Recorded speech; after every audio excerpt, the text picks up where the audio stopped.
السلام علیکم ورحمۃ اللہ وبرکاتہ۔ دوستو، آج ہم بات کریں گے مہر کی، جو شادی کے وقت دیا جاتا ہے۔ جی ہاں، مہر دینا اسلام میں بالکل ضروری ہے۔ اللہ تعالیٰ فرماتا ہے، اور تم عورتوں کو ان کا مہر خوشی سے دے دو۔ اس آیت سے ثابت ہوتا ہے کہ شادی کے وقت یہ طے وقت پر دینا لازمی ہے۔ یہ صرف رسم یا گفٹ نہیں ہے، بلکہ عورت کا حق ہے۔ رسول اللہ صلی اللہ علیہ وسلم نے ارشاد فرمایا، جو شادی کرے تو مہر دینا اس پر فرض ہے۔ سوال یہ بھی ہے کہ مہر دینا چھوڑ سکتے ہیں؟ جس کا جواب ہے بالکل نہیں۔ مہر کو چھوڑنا یا نہ دینا گناہ ہے۔ اگر عورت اپنی مرضی سے معاف کر دے تو وہ الگ بات ہے، لیکن شوہر کے لیے دینا فرض ہے۔ مہر دینے کا مقصد ہے کہ شادی کو اسلامک طور پر پورا کرنے کی شرط ہے۔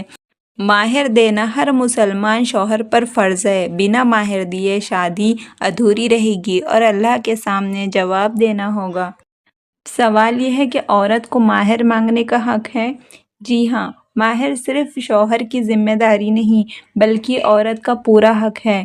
قرآن میں اللہ نے فرمایا، اور تم عورتوں کو ان کا مہر خوشی سے دے دو۔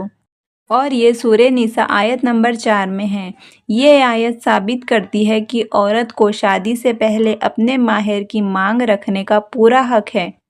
مہر کی رقم دونوں کی رضامندی سے طے ہونی چاہیے۔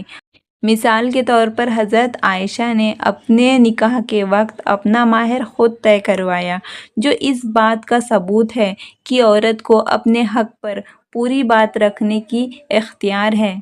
مہر ادا کرنا فرض ہے۔ یہ صرف ایک گفٹ یا فارمیلٹیز نہیں، بلکہ اللہ کا حکم ہے۔ شوہر کے لیے کچھ بنیادی ذمہ داریاں ہیں۔ اگر نکاح کے وقت مہر فوراً دینا طے کیا ہے تو اسی وقت دے دو۔ مہر کی پوری رقم ادا کرے، نہ کم کرے اور نہ ہی اس میں تال میل کرے۔ اور اگر مہر بعد میں طے ہوا ہے کہ بعد میں دیں گے، ادھاری میں رکھا ہے، تو اسے لکھ کر لے لو تاکہ کوئی جھگڑا نہ ہو۔ مہر کو ادا کرتے وقت خوشی اور عزت سے دے، نہ کوئی بوجھ سمجھ کر دے۔ رسول اللہ صلی اللہ علیہ وسلم نے فرمایا، سب سے بہترین شادی وہ ہے جس میں مہر سب سے آسان اور ہلکا ہو۔ اس کا مطلب ہے کہ مہر دینے میں مصیبت نہ بنائے، بلکہ آسان رکھے۔ دوستو، مہر اور دہیج کی غلط فہمی یہ ہے کہ آج کل لوگ مہر کو دہیج سے ملا دیتے ہیں، جو بالکل غلط ہے۔ مہر وہ ہے جو شوہر سے اپنی بیوی کو ملتا ہے۔ اسلام میں فرض ہے، عورت کا حق ہے، شادی کو پکا کرتا ہے۔ اور دہیج وہ ہے جو لڑکی کے پریوار سے جاتا ہے۔ اسلام میں حرام ہے، سمجھی رسم ہے، شادی کو بوجھ بنا دیتا ہے۔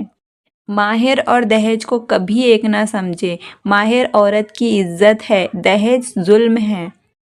مہر کو صحیح طرح سمجھنے اور فالو کرنے سے سماج سدھر سکتا ہے۔ نکاح سے پہلے مہر صاف اور لکھ کر طے کرے۔ مہر کی رقم میڈیم ہو، نہ بہت زیادہ ہو نہ بہت کم ہو۔ مہر کے حق کو بڑھانے یا چھپانے سے بچے۔ لوگوں کو دہیج اور مہر کا اصل فرق سمجھائے۔